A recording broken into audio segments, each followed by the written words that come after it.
Well, welcome to the Daily Agenda. So, Nigel Farage has announced he does not want to wait 3 years to replace Keir Starmer, to get rid of the Labour regime. He's not prepared to wait, he's terribly impatient, and he wants to get rid of them now. But is it possible? Well, I just don't see any momentum moving in that direction at all, and I fail to see how Farage could actually topple Starmer. I mean, there is no great corruption scandal that we're aware of imminently about to break, or that Farage possesses, to bring about the collapse of the Labour regime. I think it's yet more wishful thinking on the part of Nigel, particularly considering the fact that he's facing his own, corruption scandal. Is he not? Well, he would argue it's not his corruption scandal, as would Richard Tice, obviously. You know, they're both incurable liars, Tice and Farage. Having dealt with both of them, I know that for a fact. And Tice, of course, is just as bad as Farage. So, and their lawyer, Andrew Reid, he's probably even worse than both of them put together, if that's possible.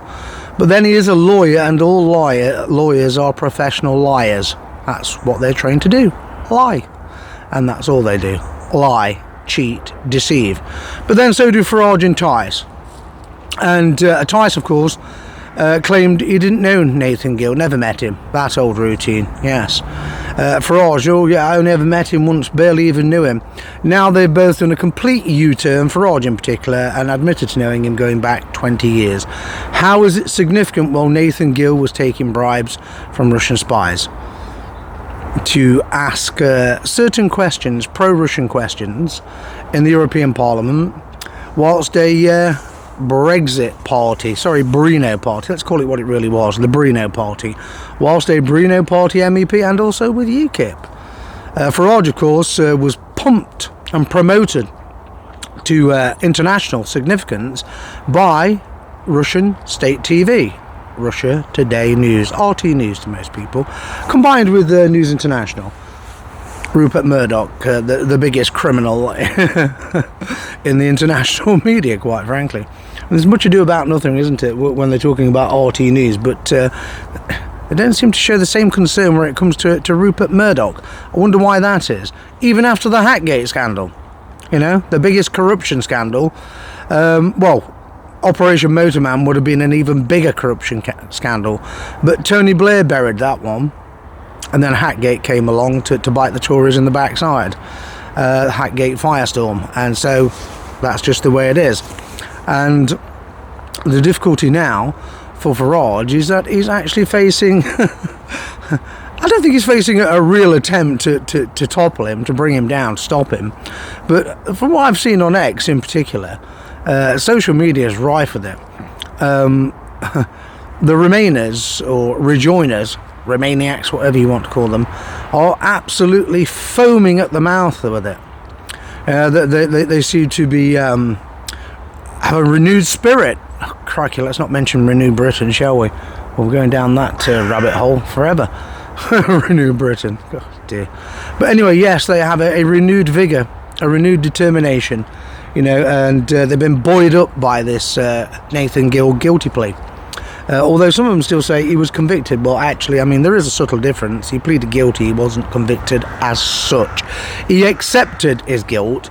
He took one for the team to protect Farage, and they all thought it was just going to simmer away, and everyone would forget all about it. But not on social media. No, and certainly not on X, where it is absolutely pumping, going viral. Has been for the last 3 days. And they're all demanding to know why the BBC is covering it up. They're all demanding to know why the British government is not doing anything about it. I can answer that question very easily. Nigel Farage is an establishment safety valve operator. Shall we go back to late May 2024, when he said, very clearly, unequivocally, in fact, admission of guilt, no less. It's either me or someone like Nick Griffin. And of course, the establishment facing someone like Nick Griffin, actually it wouldn't have been that odious creep at all. It would have been somebody far more professional than Nick Griffin. In other words, a renewed nationalism. They did not want to be facing a renewed nationalism. Hence the reason why you're seeing this grotesque pumping of Reform UK, Advance UK and Restore Britain They're just the threefold phalanx to stop the rise of nationalism. I made this perfectly clear before. Anyone who can't buy into it, no problem, you know, go and worship at the altar of fake Farage and Rupert Lowe and Ben Habib and Tommy Robinson. It's of no concern to me at all. In truth, I couldn't care less. That's my honest opinion of these lemmings, and always has been for many years. I really don't care about any of them. I don't care what happens to any of them. I care what happens to me and the people I love, and I care about nationalism, and I care about nativism and our true culture. I don't care about centre-right lemmings in the slightest. Couldn't care less. Absolutely not. So, you know, that is the simple truth of the matter. You know, Farage is admitted to taking 5,000 off RT News, although we did, you know, try to amend it slightly by saying I'm not even sure it was $5,000. Well, they were declared $5,000 in a parliamentary report. The Russia report, of course, the end part of it is classified, and the word is that Farage is mentioned in there, as with Aaron Banks. Why is it classified? Why are their activities being concealed? Well, the simple truth is there's not going to be any Russia investigation into Nigel Farage. I can tell you that for a fact. It's just not going to happen. Otherwise there'd have been one by now, wouldn't they?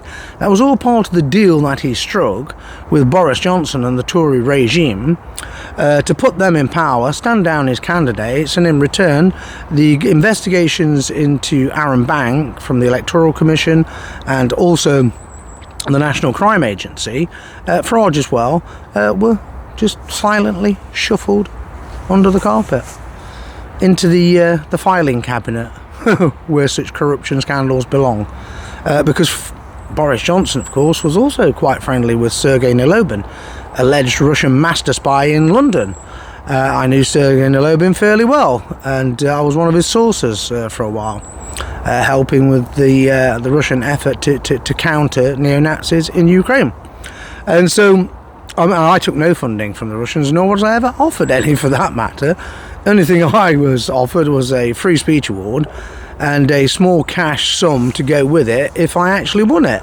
And so, no, I didn't get one penny from the Russians. I even had to pay my own train fare there and back to London twice to actually meet the Russian diplomats. So there you go.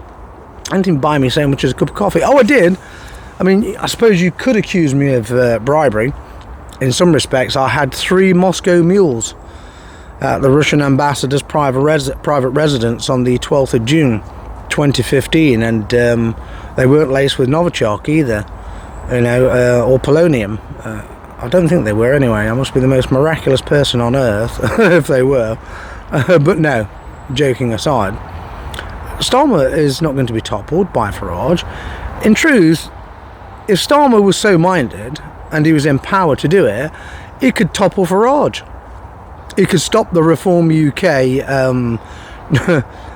train from bolting down this track towards a so-called landslide victory, nearly 4 years away, quite easily, just by authorising a prosecution into him. We must remember that last year, 2024 that is, Starmer, shortly after coming to power, announced investigations into Russian funding, and they were going to be targeting Tommy Robinson, also Paul Golding. We've not heard a thing since. Not one thing. Tommy and Paul Golding just sat back laughing at everyone, as usual, having allegedly stashed large sums of money in Russian bank accounts. So what happened to that investigation? Nobody's seen any sight or sound of it. And yet apparently these are cause célèbre in terms of anti-establishment. Neither of them are anti-establishment at all, in actual fact. They sold out years ago. They're all con men. Absolutely, 100% con artists. And the fact that these Russian investigations, so-called, have all stalled and gone nowhere proves that fact. Farage is not going to be investigated. Absolutely not. They could investigate him thoroughly. In fact, they could investigate his solicitor, Liz Jones, as we knew her, who brokered the meetings between Ambassador Yakovenko at the Russian embassy and Aaron Banks. Those boozy sessions they had, which, Aaron Banks lied even about that, with Andy Wigmore. Yeah, they even lied about that. First it was only one meeting, then it became several meetings. I mean, everything these people do is lie upon lie upon lie. They called themselves the bad boys of Brexit. In actual fact, they're just the bad girls of Brino. You know, they try to behave like they're some sort of mafia, gangsters. They're a joke, quite frankly, a joke. They are just the bad girls of Bruno. Bruno as in Brexit in name only. And they're also now trying to blame Farage for the disaster that is Brexit. Well, that in itself, I'd have to defend Farage on that one, because Brexit does not exist. Primarily because of his deal with Boris Johnson. Bruno exists, Brexit in name only, a mass immigration on an unprecedented historic scale, known as the Boris wave, which continues now as the Starmer wave, and the Sunak wave before that, and a little blip of the Liz Truss wave. Do you get the point I'm making? Nothing's changed. It's just got worse, and it's going to get even worse. And Nigel Farage is responsible for all of that, and not entirely responsible for it, but he's played his part in it. He's played an active role in it. So when Carol Cadwallader and Peter Dukes are talking about Russian active measures, well, what about British active measures in terms of protecting Farage? Because he is being protected. And I can tell you now the reason why he's being protected is twofold. One, he's connected at the highest levels, and has been for a very long time. And two, if they threw Farage to the wolves, then they would be facing a resurgent nationalism, because what would happen is the knock-on effect would tarnish certainly Ben Habib, without a doubt. Tommy Robinson's facing another major corruption investigation behind the scenes himself. He's also facing a Terrorism Act trial tomorrow and Tuesday for refusing to hand over his password. A case which, I sit on the fence there. I'm just tired of listening to the old victimhood status where Tom is concerned, but, I don't think anybody should be prosecuted for refusing to hand over a password. That's always been my position on that. But we're going to hear a tiresome litany of grifting yet again, aren't we? The old narcissistic whining and whinging. And Rupert Lowe, well, look, in truth, I blew that document out of the water last night. Now his clowns today have exaggerated it from 1.2 million to 1.8 million. Nowhere does Rupert Lowe mention 1.8 million, but his clowns, his groupies, have actually taken the 1.2 million figure and added 600,000 to it. It's probably that 600,000 that Farage is talking about with reform. Honestly, my goodness, these people, they're ridiculous. They're all fake. Absolutely fake. They're just not in touch with reality. So is Farage capable of bringing down Keir Starmer now because he's not prepared to wait 3 years?